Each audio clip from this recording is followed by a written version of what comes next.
আজকে তৈরি করব চিকেন খিচুড়ি। খিচুড়ি রান্না করার জন্য আমি চিকেনগুলোকে ভালো করে পরিষ্কার করে নিয়েছি।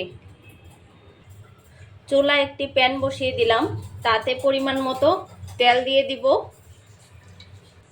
4টি শুকনো লঙ্কা দিয়ে দিব, তারপর গোটা গরম মশলা তেজপাতা দিয়ে দিব।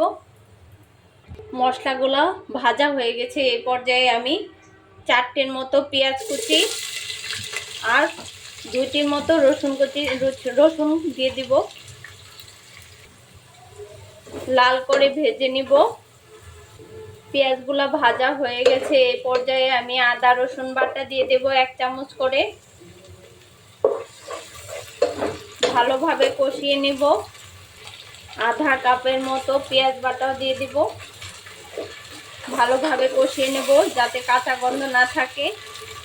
1 চামচ হলুদের গুঁড়া, 1 চামচ মরিচের গুঁড়া, 1 চামচ ধনিয়া গুঁড়া, 1 চামচ জিরার গুঁড়া আর স্বাদ মতো লবণ দিয়ে আমি মশলাটা ভালোভাবে কষিয়ে নিব। এই পর্যায়ে আমি সামান্য জল দিয়ে দিব। মশলাটা কষানো হয়ে গেছে। এই পর্যায়ে আমি রেডিমিক্স মুরগির মাংসের মশলা ছিটিয়ে দিব আর একটু কষিয়ে নিব। মাংসটা দিয়ে দিব। মাংসের সাথে ভালোভাবে কষিয়ে রান্না করব। মাংস কষানো হয়ে গেছে। এই পর্যায়ে আমি কেটে রাখা আলুর টুকরো দিয়ে দিব। 2 মিনিটের জন্য ঢেকে দিলাম। ঢাকনাটা তুলে নিব। দেখুন উপরে তেল চলে এসেছে। এভাবে আমি বারবার করে ঢেকে ঢেকে কষিয়ে নিব। ঢাকনাটা তুলে নিব। দেখুন মাংসটা একদম সুন্দরভাবে কষানো হয়ে গেছে। মাংসের তেল সব উপরে চলে আসছে। এই পর্যায়ে আমি চাল আর ডালটা দিয়ে দিব। চাল আর ডাল আমি আগে থেকেই ধুয়ে রেখেছি।